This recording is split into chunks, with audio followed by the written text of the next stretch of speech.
याद है, मतलब जब मैं और हर्षिता हिसाब कर रहे थे बैठ के, हमने करीब 35 से 40 लाख के बीच में दोनों ने मिलकर कमा लिए थे कॉलेज के 4th ईयर। क्या आप भी मिलियनेयर बनना चाहते हैं या फिर आप एंटरप्रेन्योरशिप कर कुछ डिफरेंट करना चाहते हैं?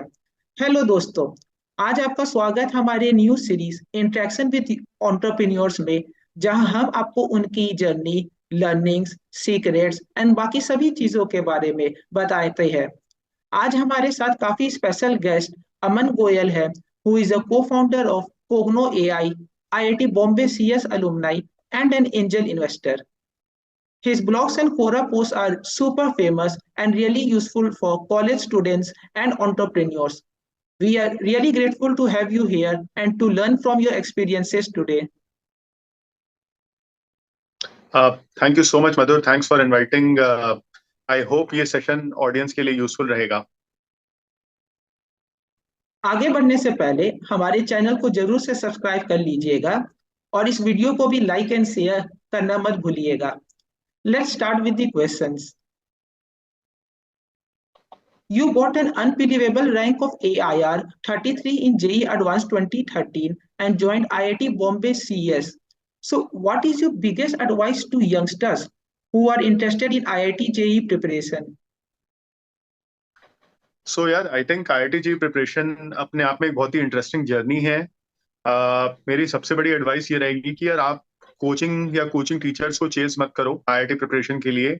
सेल्फ स्टडी पे ज्यादा फोकस करिए कंपेयर टू कोचिंग को फॉलो करना। जैसे बहुत सारे स्टूडेंट्स मेरे पास आते हैं, पूछते हैं कि अमन, मैं फिर जी दिल्ली ज्वाइन करूं, मैं कोटा की कोचिंग में जाऊं, मैं अन अकेडमी ज्वाइन करूं। आई थिंक कोचिंग से ज्यादा आप अपने आप पे फोकस करिए, सेल्फ स्टडी पे फोकस करिए, क्योंकि eight the end of the day driving seat पे आप ही हैं। अगर कोई टीचर इतने अच्छे होते तो फिर उनके पूरे बैच में सबकी अच्छी रैंक आ जाती, राइट। मैं जिन टीचरों से पढ़ा हूँ उन टीचरों से और भी सैकड़ों स्टूडेंट्स पढ़े हैं, सबकी रैंक नहीं आई है। So at the end of the day आप पे ज्यादा डिपेंड करता है कि यार आप कितना अच्छा strategy, planning and hard work करते हैं जेई प्रिपरेशन के वक्त, कंपेयर टू कि टीचर्स क्या आपको दे रहे हैं। सो ये मेरी सबसे बड़ी एडवाइस रहेगी सभी जेई एस्पिरेंट्स को कि यार focus on self study far more than focus on coaching और ट्यूशन और एनीथिंग एल्स। ये काफी इंपॉर्टेंट एडवाइस आपने बताई, क्योंकि अधिकतर लोग यही मैक्सिमम ऑप्टिमाइज करते हैं कि क्या मुझे एलएन जाना चाहिए या फिटजी जाना राइट। चाहिए या फिजिक्स वाला जाना चाहिए, जबकि वो लोग ये नहीं ध्यान करेक्ट, देते कि एट द एंड तो यही मैटर करता है कि वो कितना एफर्ट्स डाल रहे हो और कैसे पढ़ रहे हैं। Correct, correct, exactly. So what were your biggest learnings in IIT Bombay during your undergraduation there? यार आईआईटी बॉम्बे में मेरे साथ क्या हुआ था कि बहुत सारे स्मार्ट लोग थे। आई वॉज फॉर्चुनेट कि मैंने IIT Bombay computer science join किया था। सभी टॉप 50 रैंकर्स वहां पे थे। तो मेरे लिए एक बहुत ही हम्बलिंग एक्सपीरियंस था। सॉरी। सो आप अपने आप को जिस भी चीज में स्मार्ट समझते हो, आपको कोई ना कोई मिल जाएगा जो कि आपसे 10 गुना ज्यादा स्मार्ट होगा। सो मैंने सबसे बड़ी चीज जो मेरे कॉलेज में सीखी थी वो यार सीरियस मेहनत करना अपने करियर के प्रति। मतलब आपको बहुत सारे लोग ऐसे लाइफ में दिखेंगे जो आपको लगेगा कि यार ये तो बहुत ज्यादा होशियार है, बिना पढ़ाई करे इसके ग्रेड्स आ रहे हैं, बिना पढ़ाई करे इसको प्रोग्रामिंग आती है, इसका तो अच्छा प्लेसमेंट लग गया। आप उन सभी को बीट कर सकते हैं अगर आप हार्ड वर्क कर रहे हैं। अगर वो अगर एक नॉर्मल इंसान दिन के 4 घंटे काम करता है, आप 8 घंटा, 10 घंटा, 12 घंटा काम करो और आप किसी भी स्मार्ट इंसान को बहुत ही इजीली बीट कर सकते हो अपने हार्ड वर्क से। सो मैं इसलिए बोल रहा हूँ क्योंकि मेरे, जैसा कि मैंने बोला भाई, वहां पे ही आईआईटी बॉम्बे में ही टॉप सारे रैंकर्स हैं, साथ में पढ़ रहे हैं, बहुत सारे स्मार्ट लोग हैं। बट मैं काफी लोगों से अच्छा परफॉर्म कर पाया था। ऑब्वियसली काफी लोगों ने मेरे से भी अच्छा परफॉर्म किया, बट काफी जो लोग बहुत स्मार्ट थे उनसे मैं अच्छा परफॉर्म कर पाया था प्योरली हार्ड वर्क के बेसिस पे। सो मैंने कॉलेज में सबसे बड़ी चीज सीखी है सीरियसली मेहनत करना अपने करियर के वक्त, करियर के प्रति, एंड किसी भी स्मार्ट इंसान को ओवरटेक करना हार्ड वर्क से। ये काफी कॉमन प्रॉब्लम अधिकतर कॉलेज स्टूडेंट्स को होती है। जब वो कॉलेज ज्वाइन करते हैं तो उनको लगता है कि बाकी सभी इतने होशियार है कि उनको लगता है कि उनको कुछ नहीं आता है। और कई लोग करेक्ट, इवन कॉलेज आके मेहनत करना भी बंद कर देते हैं, सोचते हैं कि अब जेई का 4 साल 2 साल प्रिपरेशन हो गया तो अब लाइफ सेट है। लेकिन ये सबसे कॉमन मिस्टेक है। आई थिंक लाइफ चालू होती है यार कॉलेज में। एंड नहीं होती है, क्योंकि कॉलेज में एंटर करना एक बात होती है, उसके बाद 4 साल को सही से यूटिलाइज करना ताकि आपकी एक अच्छी जॉब लगे, या आप एक अच्छा स्टार्टअप चालू कर पाओ, या आप हायर स्टडीज के लिए जा पाओ, या जो भी आप करिए, मतलब एक अच्छी करियर चॉइस बन जाए, एक ट्रैजेक्टरी बन जाए जिसमें आप आगे फर्दर अपने नेक्स्ट 40 साल बिल्डअप कर पाओ। सो वो बहुत जरूरी है, क्योंकि बहुत सारे स्टूडेंट्स कॉलेज को कैजुअली लेते हैं, टाइम वेस्ट करते हैं बेकार की एक्टिविटीज में, फाइनली प्लेसमेंट के वक्त उनको रियलाइज होता है कि यार मैंने जिंदगी के 3-4 साल खाली ऐश करने में निकाल दिए हैं। सो मैं ऐसा नहीं कह रहा कि यार पूरे 4 साल आप पढ़ाई करो घिसो, ऐसा नहीं है। कॉलेज के 4 साल आप यूटिलाइज करो सीखने में, अलग अलग चीजें ट्राई करने में, अपने आप को एक्सप्लोर करने में। बट ये सबसे ज्यादा इन सबसे जरूरी है कि यार आप मेहनत करना सीखो कॉलेज में, अगर आपने 11th 12th मेहनत करना नहीं सीखा है तो। Yeah, like there is a very popular quote also that hard work beats talent when talent doesn't work hard. Will is more important than right, skill. ये मेरा फेवरेट कोट है एक्चुअली। मैंने एक्चुअली ये सेम कोट अपने दीवार में भी लगवाया लगाया था जब मैं जेई का प्रिपेयर कर रहा था। मतलब really right, really deep meaning है इसका। Correct correct. So can you tell something about your intensive interview process followed by rubric and how did you prepare for it? सो यार रूब्रिक के इंटर्नशिप इंटरव्यूज काफी interesting थे। 45 to 50 minutes के 3 rounds हुए थे, back to back थे, मतलब रात को, उनका टाइम जोन यूएस का है right, they are based in Palo Alto, 12.5 घंटा पीछे है हमारे टाइम जोन से। सो रात को आई थिंक 10 से 1 टाइप का मेरा इंटरव्यू चला था, 10:30 से 1 ऐसा कुछ चला था। एंड तीनों इंटरव्यूज बैक टू बैक थे। एंड तीनों ही इंटरव्यूज जो है डेटा स्ट्रक्चर एल्गोरिदम्स पे फोकस थे, क्योंकि क्या होता है, थर्ड ईयर इंटर्नशिप के इंटरव्यूज होते हैं राइट, थर्ड ईयर के समर्स में। इसमें ज्यादा कुछ वो मतलब बहुत डिटेल चीजें नहीं पूछ सकते आपसे, एक्सपेक्ट नहीं कर सकते कि आपको पूरा बैकएंड आर्किटेक्चर और वो सब आता हो। बट हाँ, डेटा स्ट्रक्चर एल्गोरिथम्स में काफी डीप प्रॉब्लम्स आते हैं, सिस्टम डिजाइन के क्वेश्चंस पूछते हैं। मुझे याद है एक आध क्वेश्चन अगर मैं बता सकता हूँ, क्योंकि कई साल हो गए हैं। एक क्वेश्चन तो था कि फाइल दो दी है आपको, F1 और F2, दो फाइल्स हैं, उनका डिफ प्रिंट करना है। डिफ मतलब उन फाइल्स में क्या डिफरेंस है, जैसा होता है ना डिफ चेकर वगैरह, कि भाई इसमें ये वर्ड हटा के ये नया वर्ड डाला गया, ये कैरेक्टर की स्पेलिंग चेंज करी गई है, तो फाइल्स को कंपेयर करना। ये क्वेश्चन था, मुझे याद है। एक क्वेश्चन था कि कंप्लीट बाइनरी ट्री पे था। Complete binary tree, I don't know मतलब जो लोग इसको सुन रहे हैं वो क्या बैकग्राउंड से, बट एक डेटा स्ट्रक्चर होता है कंप्लीट बाइनरी ट्री। उसमें आपको एक इंसर्ट फंक्शन होता है, मतलब एक ट्री टाइप का स्ट्रक्चर होता है जिसमें आप नोड्स इंसर्ट कर सकते हो, उसका इंसर्ट फंक्शन कोड करना था। और एक और इंटरव्यू था, मुझे याद है, वो उनके इंजीनियरिंग के सीनियर इंसान से था, जो कि उसका क्वेश्चन एग्जैक्टली याद नहीं, बट मेमोरी रिलेटेड कुछ क्वेश्चन था, मेमोरी मतलब कंप्यूटर मेमोरी, नॉट इंसान की मेमोरी। एंड तीनों इंटरव्यूज काफी इंटरेस्टिंग थे, एंड मोस्ट इंपॉर्टेंटली तीनों में वर्किंग कोड चला के दिखाना था। ऐसा नहीं था कि हाई लेवल पे सोल्यूशन एक्सप्लेन कर दिया, एकदम डिटेल्ड सेमीकोलन लेवल पे इम्प्लीमेंटेशन उन्होंने प्रॉपर करवाने को बोला था। एंड इसकी प्रिपरेशन की अगर आप बात करेंगे तो मैं बताता हूँ। सेकेंड ईयर की समर्स में मेरी जर्मनी में एक रिसर्च इंटर्नशिप थी। उस इंटर्नशिप में मैंने रियलाइज करा है मैं रिसर्च के लिए नहीं बना हूँ। मतलब रिसर्च अच्छी फील्ड है, मैं अच्छा इंसान हूँ, बट हम दोनों एक दूसरे के लिए नहीं बने हैं। ये मैंने उस इंटर्नशिप के वक्त सीखा था। तो मैंने पूरा सेकेंड ईयर की इंटर्नशिप, फिर जो 2.5-3 महीने बचे थे, मैंने वो पूरे टाइम प्रैक्टिस करी थी कॉम्पिटिटिव प्रोग्रामिंग। जो प्लेटफॉर्म से आपके टॉप कोडर हो गया, कोड शेफ हो गया, कोड फोर्सेस हो गया, स्पॉज हो गया, इन सब से मैंने काफी अच्छी प्रैक्टिस करी थी कॉम्पिटिटिव प्रोग्रामिंग की। डेटा स्ट्रक्चर्स एल्गोरिदम्स, जैसे आपका dynamic programming, greedy algorithms, amortisation, और वो अलग अलग डेटा स्ट्रक्चर जो होते हैं ना, graph data structure, tree data structure, इन सब के बहुत सारे मैंने क्वेश्चंस प्रैक्टिस करे थे। मेनली ये प्रिपरेशन होती है, और एक आध प्लेटफॉर्म्स है, interviewbit.com, एक बुक है क्रैकिंग द कोडिंग इंटरव्यू, इन सब से ही मैंने प्रैक्टिस करी थी। स्टैंडर्ड इंटरव्यू क्वेश्चंस आपको आ जाते हैं, तो फिर क्या होता है, आपको एक पैटर्न समझ में आने लग जाता है इस टाइप के क्वेश्चंस में। एंड मैंने इसके बहुत सारी प्रैक्टिस करी थी, तो मुझे काफी इजीली पैटर्न रिकॉग्निशन समझ में आने लगी थी इन प्रॉब्लम्स में। एंड दैट्स हाउ मेरे रूब्रिक के इंटरव्यूज हो पाए थे। इंटरव्यूज तीनों बहुत अच्छे गए थे मेरे। एंड मैं काफी कॉन्फिडेंट था, इंटरव्यू के बाद के समझ में आ गया था कि यार हो जाएगा सिलेक्शन, बिकॉज इंटरव्यूज मेरे अच्छे गए। आपको एक अंदर से फील होता है कि यार मैंने अच्छा परफॉर्म किया है, सामने वाला खुश होके गया है। ऐसे ही था। हाँ, काफी डिटेल में आपने बताया अपने इंटरव्यू एक्सपीरियंस के बारे में। एंड रूब्रिक लाइक आज इंडिया की one of the most sought after companies है, मतलब सारे top IITs and top coders लोग का ड्रीम कंपनी है कि रूब्रिक ज्वाइन करना। Right. So how did you made 50 plus lakhs during college itself, which is completely unbelievable. यार मैं आपको ब्रेक डाउन करके बताता हूँ मैंने कॉलेज में क्या क्या कमाया। मेरी शुरुआत हुई थी, 4 लाख रुपए की मुझे स्कॉलरशिप मिल गई थी फिटजी से, बिकॉज मैंने जेई में टॉप 50 रैंक लाई थी, एंड उनका क्राइटेरिया होता है, बल्कि इनफैक्ट अगर मैं 2013 के बदले 2014 में मेरी सेम रैंक आई होती तो फिटजी ने 24 लाख रिवॉर्ड कर दिया था, 4 लाख से 24 लाख। सो मेरी 50% अर्निंग्स हो जाती, जो कि हुई नहीं, बट ठीक है।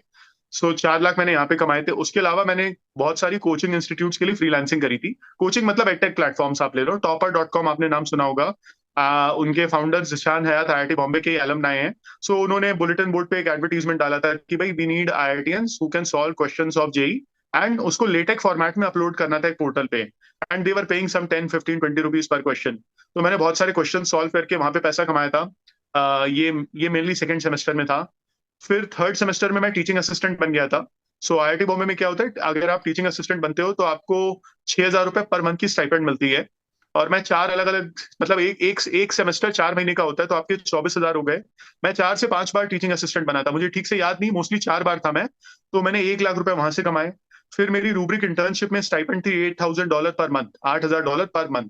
एंड मैंने कितना 3 महीना इंटर्नशिप करी है, तो 8 से 10 लाख रुपए मेरे वहां पे बचे थे, टैक्स काट पीट के। मतलब फिर वहां खर्चे भी थे, पैलो अल्टो में मैं था, $1,400 पर मंथ मैं रेंटल पे कर रहा था जहां पे मैं रह रहा था। एक्सपेंसिव प्लेस है। सो ये आपका रूब्रिक इंटर्नशिप हो गया। जर्मनी इंटर्नशिप में मैंने करीब 1 लाख रुपए बचाए थे। उसके अलावा मैंने एक यूएस का एक हेज फंड है ट्रेक्स क्वांट करके, TREXQUANT, आप सर्च कर सकते हैं। उसकी रिमोट इंटर्नशिप करी थी। उसमें होता है कि they want to hire people जो कि अल्फा डेवलपर्स बोलते हैं वो लोग, ग्लोबल अल्फा डेवलपर्स। उसमें उनका पोर्टल होता है, उसमें दिमाग लगा के फाइनेंशियल मॉडल्स बनाने होते हैं। अब मुझे फाइनेंशियल मॉडलिंग आती नहीं थी, बट देन वो उनका पोर्टल भी ऐसे बिगिनर वालों के लिए था जिनको नहीं आता है ज्यादा, हिट एंड ट्रायल एंड थोड़ा सीखना वैसा था। उसमें मैंने करीब 2.5 लाख रुपए कमाए थे। मेजर मैंने पैसा कहाँ कमाया है, अगर आप ये सब ऐड करोगे हार्डली 20 लाख रुपए हो रहा है। मेजर पैसा मैंने कमाया है कंटेंट राइटिंग का। मैंने एक पूरा फ्रीलांसिंग का बिजनेस चालू कर लिया था। सो यूएस की एक स्टार्टअप है मगूश, जीआरई प्रिपरेशन में काफी पॉपुलर है वो, काफी आप लोगों ने नाम सुना हो शायद उनका। तो उनको जेई का इंडिया मार्केट एंटर करना था, आईआईटी प्रिपरेशन का मार्केट इंडिया में एंटर करना था। सो उन्होंने मेरा आईआईटी प्रिपरेशन का ब्लॉग देखा और उन्होंने मुझे रीच आउट किया था। And they wanted to hire me as a content developer for JEE के अलग अलग ब्लॉग्स, एंड जनरली जो कंटेंट होता है आईआईटी प्रिपरेशन पे, उसके छोटे छोटे वीडियोस एंड ऑल। सो पहले तो उन्होंने खूब सारे ब्लॉग लिखवाए, एंड डॉलर में वो पे कर रहे थे, $25, $50, $75, 1,000 वर्ड, 1,500 वर्ड, 2,000 वर्ड, ऐसे कुछ कुछ टीयर से। अब कई साल हो गए, मुझे एग्जैक्टली याद नहीं है, बट इस टाइप के टीयर्स से मुझे याद है।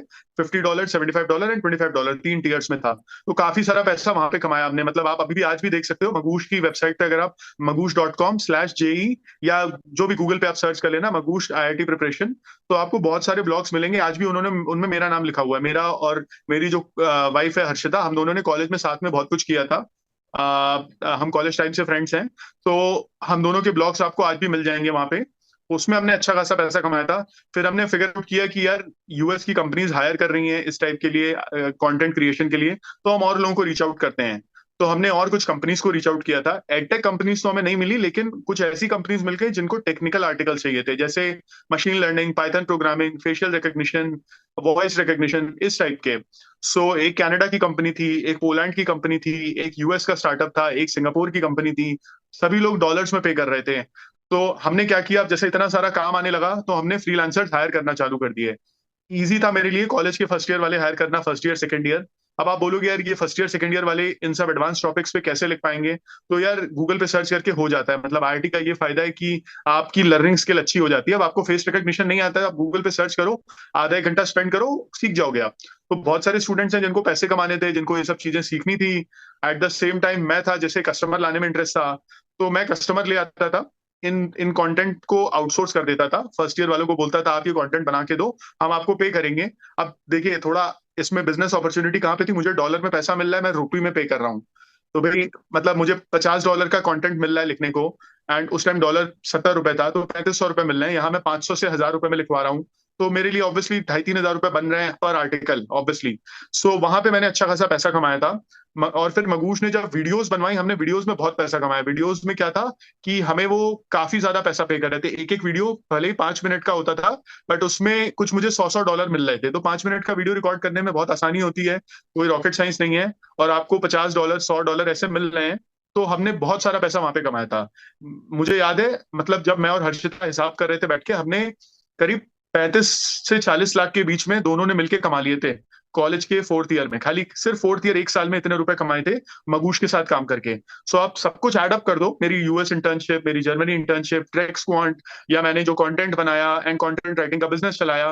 By the way content writing में हमारी करीब 20 फ्रीलांसर्स की टीम बन गई थी एट सम पॉइंट। हमने उनके ऊपर कंटेंट का मैनेजर भी हायर कर लिया था, एक प्रॉपर बिजनेस बन गया था ये। तो सब मिला जुला के मोटा मोटा 50 लाख रुपए हमने, 50 लाख से ज्यादा ही हमने कमा लिए थे इस बिजनेस में, इन सबको मिला के। This is literally completely unbelievable. Like doing a content writing thing back in 2017, like it was very, very rare in India. Like nowadays, everybody is into content writing, like for last Right. 2 years. But that time, very, very few people actually thought of doing something related to this. Correct correct, in fact ये 2016 का time है, मैं आपको बता रहा हूँ। और मैं कंटेंट राइटिंग 2016 भी क्या, बल्कि 2013 से कर रहा हूँ। वाइले पब्लिशर्स का आपने नाम सुना होगा, जेडी ली और ये सब बुक्स आती हैं उनकी। तो उन्होंने मुझे, जब मेरा जेई रिजल्ट आया था, मेरा ब्लॉग देख के तभी मुझे हायर करा था फर्स्ट ईयर में कॉलेज के। मतलब तब मैं लिखता था 500 रुपए पर आर्टिकल। आज भी विले, WILEY, उनकी वेबसाइट पे आपको मेरे ब्लॉग्स कुछ ना कुछ मिल जाएंगे। तो मैंने बहुत सारी चीजें बताई नहीं है, मतलब अगर मैं बताने चला जाऊंगा इस पे पूरा एक खुद एक वीडियो बन सकता है कि कॉलेज में क्या क्या किया। मैंने Amazon अफिलिएट प्रोग्राम से पैसे कमाए थे, और भी एक यूएस का स्टार्टअप है Slader.com, उनके भी कॉलेज के बुक्स के सोल्यूशंस बनाए थे। फिर उसमें भी कुछ जुगाड़ करा था मैंने, एक स्क्रिप्ट लिखी थी जिससे 2 3 दिन में 40,000 रुपए कमाए थे। बहुत कुछ किया है, बट मोटा मोटा जो छोटी छोटी स्टूडेंट रिलेटेड एक्टिविटीज होती हैं वही करी है। मेजर पैसा जो बना है, मेजर चंक ऑफ मनी बना है, वो एक तो यूएस इंटर्नशिप और दूसरा ये यूएस के कंटेंट राइटिंग बिजनेस वाले छोटे से बिजनेस में, इसमें सबसे ज्यादा बना है। Really, you have done a real kind of hustle that Gary Vee commonly says to do.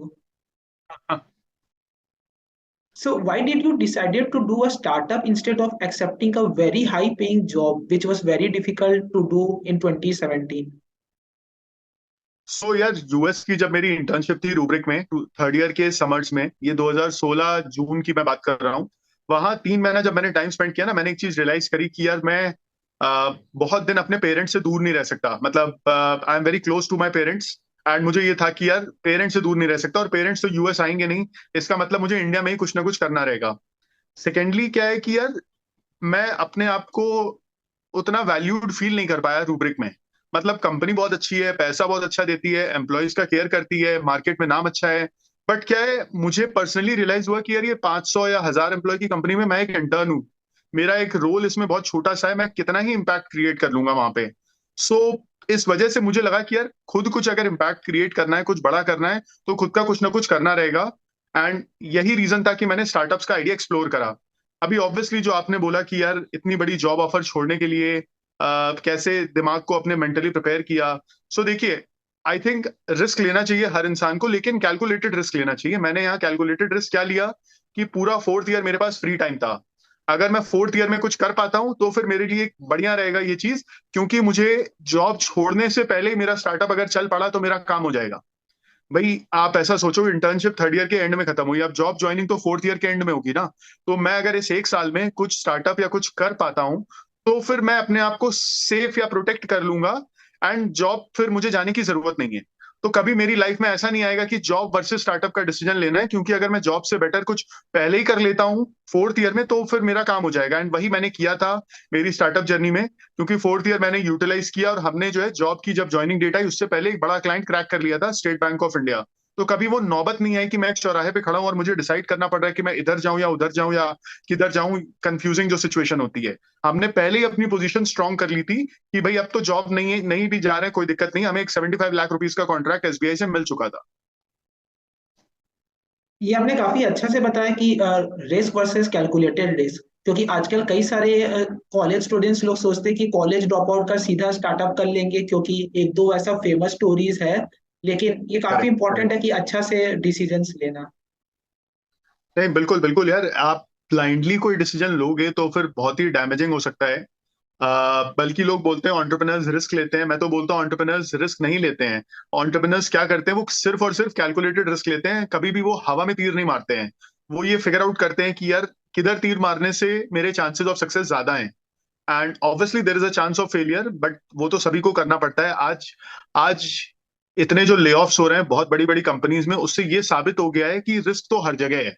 आप बोलोगे कि नहीं मैं बड़ी कंपनी ज्वाइन करूं वहां रिस्क नहीं है, तो आज के ले ऑफ सीन में वो प्रूव हो गया है। मेरे दोस्तों का मैं जानता हूं कि वो अपने अपने ऑफिस में और लोगों का बताते हैं कि यार कोई इंसान 15 साल से एक कंपनी में है, बहुत बड़ी कंपनी में है, $1 ट्रिलियन की कंपनी में, वो भी ले ऑफ हो गए हैं। तो रिस्क तो हर जगह है। ऐसी कोई बात नहीं है कि आप बड़ी कंपनी में चले गए तो आपकी जॉब सिक्योरिटी है, सेफ्टी है, 15 साल बाद भी आप ले ऑफ हो सकते हो, रिस्क आ सकता है आपके लिए। बट आई थिंक हमने कैलकुलेटेड रिस्क लिया है, ये हमें पता है। और हमें हमें पता था कि हम क्या कर रहे हैं, हमने किसी से पूछ के नहीं किया है। हमें पता था हम क्या कर रहे हैं, हमारे क्या फायदे हैं क्या नुकसान है, हमने पूरा बैठ के प्लान आउट किया था ये चीज अच्छे से। हाँ, काफी आपने सही कहा ये लेऑफ्स वाली चीजों पे, क्योंकि आजकल इतने सारे न्यूज आ रहे हैं कि कई लोग जो 15 साल 20 साल काम किए, कि लेट्स से अल्फाबेट, अमेजोन, ये किसी भी कंपनी में, पर फिर भी उन्हें ओवरनाइट सीधा मतलब आ गया कि उनको अब ऑफिस नहीं आना है, करेक्ट। निकाल दिया गया। ऐसे में एक करेक्ट। पर्सनल ब्रांड बनाना और आउटसाइड जॉब खुद का अपना काम करना काफी इंपॉर्टेंट हो जाता है, क्योंकि कुछ भी यहाँ अब करेक्ट। सिक्योर नहीं है। अग्री अग्री, मतलब रिस्क तो हर जगह है बेसिकली, कहीं पे कम रिस्क है कहीं पे ज्यादा रिस्क है, बट रिस्क हर जगह है, ये आज प्रूव हो गया है। मतलब मैं चाहूंगा, भगवान से प्रे करूंगा कि जो लोग ले ऑफ हुए हैं जल्द से जल्द उनको अच्छी जॉब्स और भी मिल जाएं। बट अब दुनिया को ये एक्सेप्ट कर देना चाहिए कि रिस्क सब जगह है। So how did you convince large traditional companies like SBI and other banks to buy from your startup? सो यार आई थिंक बहुत ही इंटरेस्टिंग क्वेश्चन है ये। अ, देखो, दो चीजें यहाँ पे काम आती हैं। पहला तो ये है कि यार आप एक स्टूडेंट की तरह अपने आप को प्रेजेंट करो रादर देन इमेच्योर एंटरप्रेन्योर। ठीक है, मतलब दोनों में फाइन लाइन है। अगर आप अपने आप को एंटरप्रेन्योर की तरह प्रोजेक्ट कर रहे हो तो फिर लोग आपको जज करना चालू कर देते हैं कि यार इनका प्रोडक्ट कितना अच्छा है, इनका सोल्यूशन कितना अच्छा है, ये क्या ऑफर कर रहे हैं। वर्सेज आप स्टूडेंट की तरह प्रेजेंट कर रहे हो तो वो आपको इवेल्युएट नहीं करेंगे, वो आपको हेल्प करने चाहेंगे, उनको भी लगेगा कि यार मैं देश का भला कर रहा हूँ। भाई हमने तो सिंपल सी चीज बोली थी, मतलब हाँ, लिटरली मैं आपको बता रहा हूँ, मैंने एक बैंक के सीनियर इंसान को बोला था कि सर हम सभी कंप्लेन करते हैं कि ये आईआईटियंस जो हैं टैक्स पेयर के पैसे पे बीटेक करते हैं और फिर यूएस चले जाते हैं। यहाँ हम दो आईआईटियंस, हमारी टॉप रैंक आई है, हमारे पास यूएस जॉब ऑफर्स हैं, हम उसको छोड़ के देश में कुछ बनाना चाहते हैं। अगर आप नहीं हेल्प करोगे तो कौन हेल्प करेगा। तो ये आपको इंसान को स्टोरी टेलिंग करके अपने मिशन का पार्ट बनाना होता है कस्टमर को, ये एक बहुत इंपॉर्टेंट चीज है। सो इससे क्या होता है, ह्यूमन टू ह्यूमन कनेक्ट होता है। Eight the end of the day people work with people, businesses don't work with businesses, people work with people. दोनों साइड इंसान होते हैं, इंसान इंसान को समझता है। बिजनेस तो एक नाम दे दिया जाता है ग्रुप को, काम तो साथ में इंसान ही करते हैं। तो हमारी ये स्टोरी बहुत अच्छी थी कि यार दो आईआईटियंस जो कि अपने यूएस और इन सब के अच्छे जॉब ऑफर्स को छोड़ के इंडिया में कुछ करना चाहते हैं, तो हमें सपोर्ट करना चाहिए, ये हमारे कस्टमर्स को महसूस हमने करवाया था। दूसरा सबसे इंपॉर्टेंट है यार, आपको कस्टमर की नीड समझनी पड़ेगी। बड़े एंटरप्राइजेस जो हैं ये बहुत बड़ी बड़ी आईटी सर्विसेज कंपनीज के साथ काम करते हैं, Infosys, TCS, Wipro, Cognizant, IBM वगैरह वगैरह। अब दिक्कत क्या होती है, दोनों साइड बहुत बड़ी बड़ी कंपनी है, तो आपका 18 महीने का प्रोजेक्ट हो जाता है, छोटे से छोटा प्रोजेक्ट भी साल भर 18 महीने चलता है। आपको समझना रहेगा कि यार सबसे बड़ी वैल्यू एज अ स्टार्टअप आप ऑफर कर रहे हो वो है स्पीड, एजिलिटी एंड फ्लेक्सिबिलिटी। कि यार जो चीज आप 18 महीने में करा रहे हो बड़ी कंपनी से, मैं 18 दिन में आपको करके दे दूंगा। 18 दिन भी छोड़िए, मैं 18 घंटे में करके दे दूंगा, जितना पॉसिबल हो पाएगा। एटलीस्ट एक रूड सॉरी क्रूड सा वर्जन आपको लाके मैं दे दूंगा। सो वो बहुत बड़ा हमारा वैल्यू प्रोपोजिशन था। हमारे जो फर्स्ट कस्टमर थे स्टेट बैंक ऑफ इंडिया, बहुत सपोर्ट रहा है उनका हम लोगों के प्रति। उनको उनका 1 जुलाई का बैंक का फाउंडेशन डे था एंड उनको एक चैटबॉट का प्रोडक्ट चाहिए था 2 महीने के अंदर में। एंड कोई भी बड़ी कंपनी 2 महीने में देने को तैयार नहीं थी। वहां पे हमने अपॉर्चुनिटी देखी, मैं और मेरा जो पिछला को फाउंडर था, हम दोनों टेकीज से हम पहुंच गए और हमने बोला 2 महीना छोड़ो, हम 2 हफ्ते में आपको जो बोलोगे बना के देंगे, जी जान लगा के काम करेंगे, हम और कुछ भी नहीं करेंगे। हमारे पास ये मतलब उन कंपनीज के लिए आप एक कस्टमर हो, हमारे लिए आप सब कुछ हो। तो बैंक वालों को वो दिखा, वो चीज हमारा कमिटमेंट दिखाई दिया एंड उस बेसिस पे उन्होंने रियलाइज किया कि यार एक बार इन लोगों पे बेट हम डाल के देख सकते हैं। हमने कोई एडवांस पेमेंट नहीं मांगा, हमने कुछ भी होता है ना कि प्रायर कमिटमेंट और कुछ नहीं मांगा, हमने पूरा उनको अपनी तरफ से दिखाया कि देखो हम सब करने के लिए तैयार हैं, आप बस हमें सपोर्ट करो, हम आप जो बोलोगे वो करके दिखाएंगे, हम आपका सक्सेस हमारा सक्सेस है। तो कस्टमर को एक हमारा कमिटमेंट भी दिखा वहां पे। भाई पहला इमोशनल टच वाला पॉइंट आ गया, दूसरा बिजनेस कमिटमेंट भी हमने दिखाया।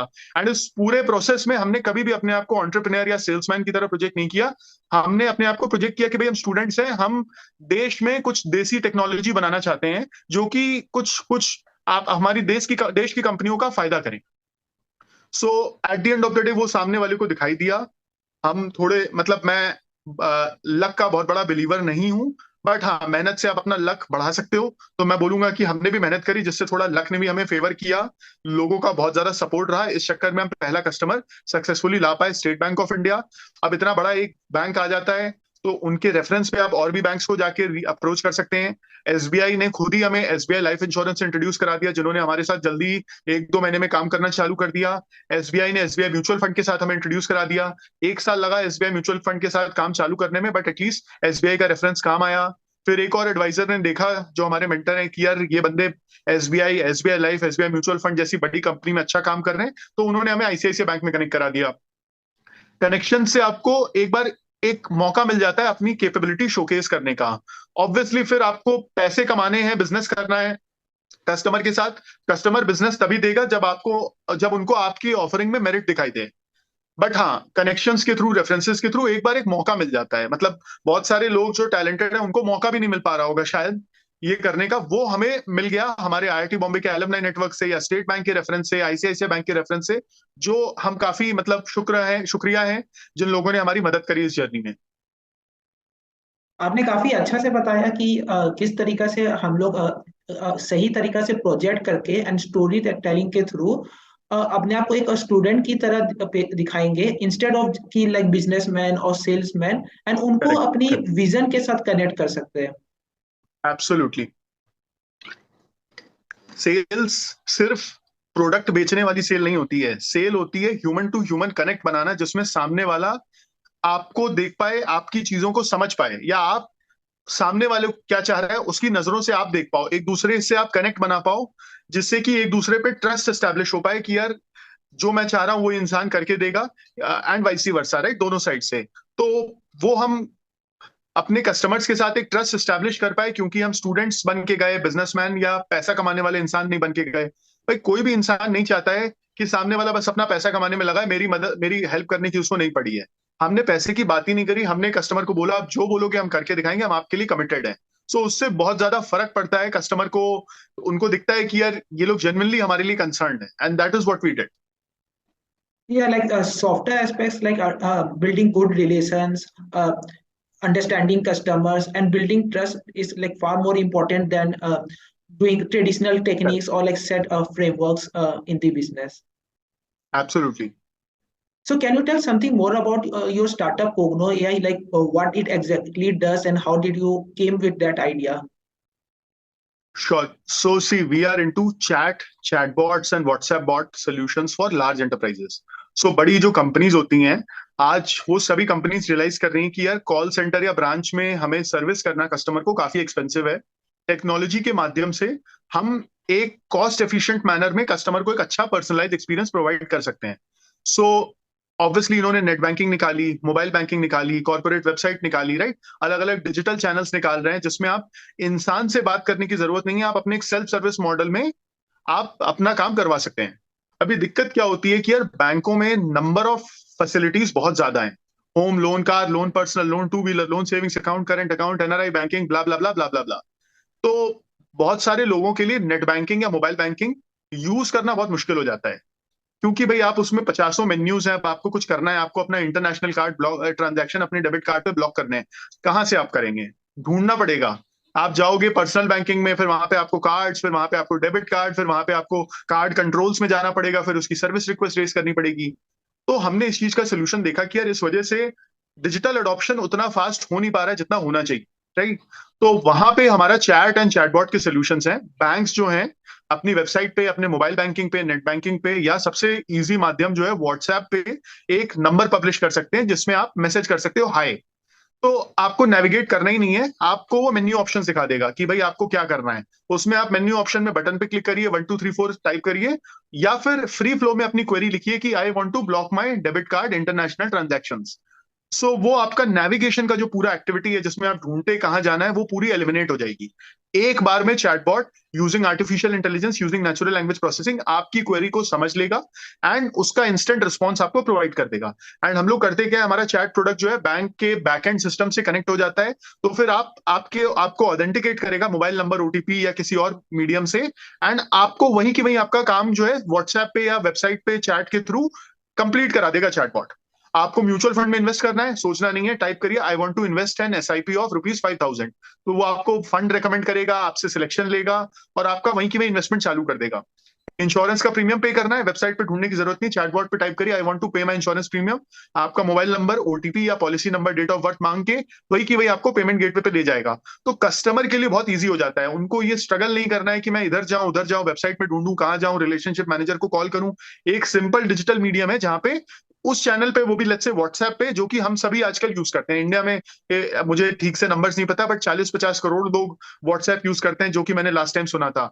और ये सबसे बड़ी बात क्या है, ये मल्टीलिंगुअल है। आप हिंदी में टाइप करो, आप इंग्लिश में टाइप करो, तमिल, तेलुगु, अलग अलग लैंग्वेजेस में टाइप करें तो तब भी आपको रिस्पॉन्स मिल जाएगा। तो बहुत ही आसान हो जाता है एंड कंज्यूमर के लिए बैंकिंग सर्विसेज को अवेल करना। हमने ये बैंक्स और लार्ज फाइनेंशियल इंस्टीट्यूशंस में अपना मार्केट ढूंढा है और हम सभी बड़े बैंकों के साथ काम कर रहे हैं। आपका state bank group, ICICI group, Kotak group, HDFC group, Aditya Birla group, Bajaj group, axis group, IDFC first bank and so on and so forth. जब मैं ग्रुप बोलता हूं, I mean bank, mutual fund, insurance, stock broking, NBFC, housing finance, सारी subsidiaries के साथ हम काम कर रहे हैं, इन सभी बड़े फाइनेंशियल ग्रुप्स के साथ। हमारे लगभग 100 कस्टमर्स हैं फाइनेंशियल इंस्टीट्यूशंस में। और आगे हम एक टॉपिक की बात करेंगे जो कि एक्सोटल ने हमारी कंपनी को एक्वायर किया है। तो एक्सोटल के थ्रू 100-125 कस्टमर्स हमें नॉन बैंकिंग में भी मिल गए हैं। भाई ये प्रॉब्लम्स तो कॉमन है ना। आज आपको, मेरे पेरेंट्स को मेक माई ट्रिप से टिकट बुक करनी है, उन्हें सोचना पड़ता है कैसे करें, उनको पेमेंट गेटवे नहीं आता, उनको वेबसाइट नेविगेट करना नहीं आता है। तो वो सारी चीजें उनको उनको भी आप ऑफर कर सकते हो। Travel companies, e commerce companies, edtech companies, सबको आप ऑफर कर सकते हैं। तो हमने यही यूज केस फिर आउटसाइड फाइनेंशियल सर्विसेज, जो कि हम लोग बोलते हैं नॉन बीएफएसआई। बीएफएसआई होता है banking, financial services, insurance. Non BFSI मतलब बीएफएसआई के अलावा जो है, उधर भी हमने एक्सटेंड कर दिए हैं काफी सारे, हमारे एक्सोटल जो पेरेंट एंटिटी है उनके थ्रू। तो अभी हमारे पास 200 से 250 कस्टमर्स हैं अलग अलग, जो हमारा प्रोडक्ट यूज कर रहे हैं। सो लाइक कोग्नो एआई ने काफी इंपॉर्टेंट पेन पॉइंट सॉल्व किया है इंडियन कस्टमर्स का, क्योंकि अभी भी मुझे याद है कि फैमिली में अक्सर लोग कहते हैं कि ये ऑप्शन कैसे होगा बैंकिंग में, या इसको कैसे खोजे, और लाइक एक ऑप्शन के बाद फिर नेक्स्ट ऑप्शन, फिर नेक्स्ट ऑप्शन, मतलब सीरीज ऑफ ऑप्शंस जाने के बाद हम लोग कोई चीज को खोज पाते। So like with the help of AI and technology and using its application in banking. Right, absolutely.